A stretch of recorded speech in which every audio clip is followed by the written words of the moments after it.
এখানে পীর মাশায়েখ, পাগল মস্তান, শিল্পী সবাই আমরা উপস্থিত হয়েছি, অনেক লোকজন এসেছে। শরীয়ত, তরিকত, হাকিকত, মারফত চারিটা পথই তো আল্লাহর পথ নাকি? অতএব কারণ সেই শিক্ষাটা আমরা চাই। যেমন আমার বাংলাদেশ সরকারকে ধন্যবাদ জানাই এই জন্য যে প্রতিটা প্রাথমিক বিদ্যালয়ের মধ্যে সরকারিভাবে সঙ্গীত শিক্ষা, ধর্মশিক্ষিত ইসলামিয়াত আমরা এইটাও চাই, আবার সঙ্গীত শিক্ষাটাও চাই। বিশ্বের বৈজ্ঞানিকরা বলতেছে, ডাক্তাররা বলতেছে গান শুনলে হাড়ের রোগ ভালো হয়, ব্রেন ভালো থাকে। এটা আপনারা বাতিল করতেছেন কেন? তোরা দেখে যা আমেনা মায়ের কোলে, মধু পূর্ণিমারি সাথা চাঁদ দোলে, যেন উষার খুলে রাঙা রবি দোলে। তোরা দেখে যা আমেনা মায়ের কোলে। কোন মাদ্রাসায় এই গজলগুলি গাওয়ানো হয়? একটা কথা হলো এই মাজার, এই যে মাজারগুলো ভাঙচুর করছে, আমি বাংলাদেশ সরকারের কাছে অনুরোধ করব, 1 থেকে 150 মাজার ভাঙচুর করেছে, এই মাজারগুলি যেন রাষ্ট্রীয় পৃষ্ঠপোষকতায় আমাদের আবার পুনর্নির্মাণ করে দেওয়া হয়। আমরা শরীয়তের লোক, তরিকতের লোক, হাকিকতের লোক, মারফতের লোক, সমস্ত লোক একসাথে থাকতে চাই। আমরা গতি চাই না, রাজপথ দখল করতে চাই না, রাজা হওয়ার স্বাদ নাই। আমরা তরিকতের সেবা করতে চাই, আমরা অলিয়া উলিয়ার সেবা করতে চাই। যারা বহিরাগত লোক আসে এখানে যে মানে মাদক সেবন করে বা বিভিন্ন অকারে চালায়, সিকিউরিটি গার্ড বা যারা পাগল ফকির আছে এরা যেন বিশ্বকে জানায় ওরা যেন মানে বিরোধী ব্যবস্থা নেয়।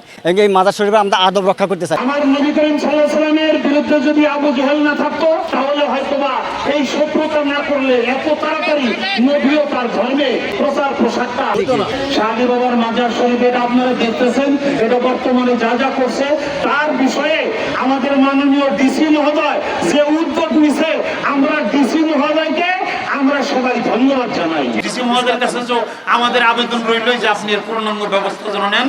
এই পাগল মস্তান আশেকানরা আমরা যেন জিয়ারতি শেড খুলে এখানে আমরা বসতে পারি, এখানে গাইতে পারি, এখানে থাকতে পারি, এখানে আরাম করতে পারি। যারা শালী বাবার মেহমান তারা যেন এখানে জায়গা পায়, আর বলবো তারা যেন দুবেলা দুমুঠ খাইতে পায়। আমাদের মানিক সরকার সাহেব মুরব্বী সে আসছে, সে দুটো কথা বলবে। আসসালামু আলাইকুম বোনেরা, আমি একটা কথাই বলবো, আমাদের পিঠ এখন দেয়ালের মধ্যে ভেঙে গেছে, আর বসে থাকলে চলবে না। সত্যি অনেক গুরুজন আছেন আমাদের যারা আসলে বিশ্ববিখ্যাত মানুষজন রয়েছেন এখানে। হযরত শাহ আলী রাহমাতুল্লাহের যে মাজার শরীফটা, এটা হাজার বছরের ঐতিহ্যের সাথে জড়িত আছে। ইন্টারন্যাশনাল এটা আমার ইতিহাসকে বহন করে। এর ইতিহাস এবং ঐতিহ্যের গুরুত্বটা কত বড় আমরা ওদিকে যাব না।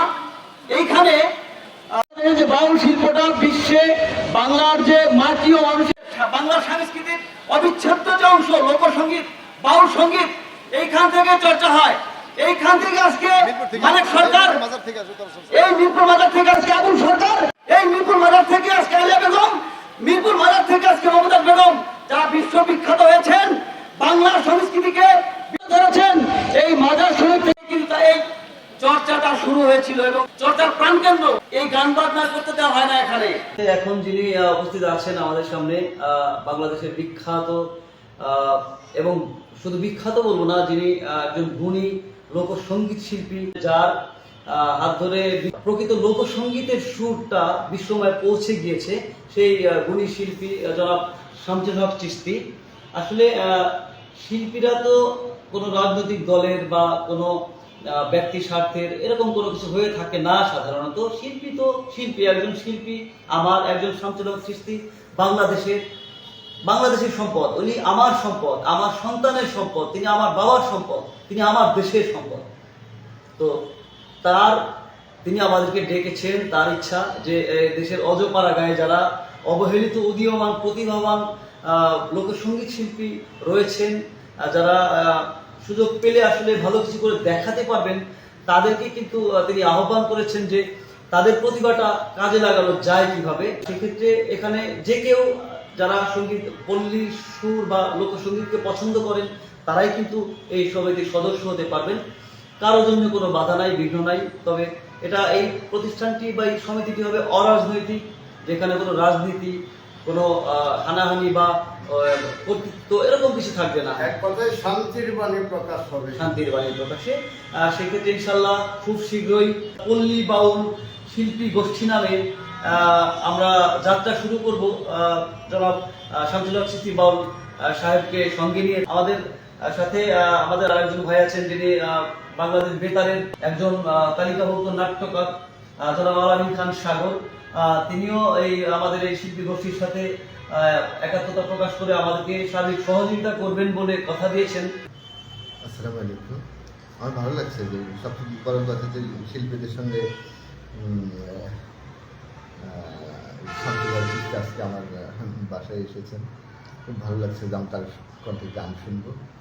আর সাংগঠনিক কথাগুলো আমরা একটা পরবর্তীতে আলাপ আলোচনায় মনে হয় ভালো হবে, যেভাবে আপনাদের নির্দেশনা আসে ওইভাবে আমরা করতে পারি। এটুকু আমার কথা। যাই হোক, আজ এই জন্য আমার জন্য এক নতুন অধ্যায়। কেন কিভাবে হঠাৎ করে চলে এলাম এই প্রসঙ্গে, ব্রহ্ম সমাজের একটা প্রার্থনা সঙ্গীত আমি দীর্ঘদিন আগে বিশ্ব সঙ্গীত নামক একটা বই থেকে গানটা পেয়েছিলাম। অবশ্য বইটা এখন আমার হাতে নেই, কিন্তু গানটা মনে আছে। ওই গানটা আজকে শুধু বাংলাদেশ নয়, গোটা পৃথিবীর শান্তি কামনায় আমি গানটা করি।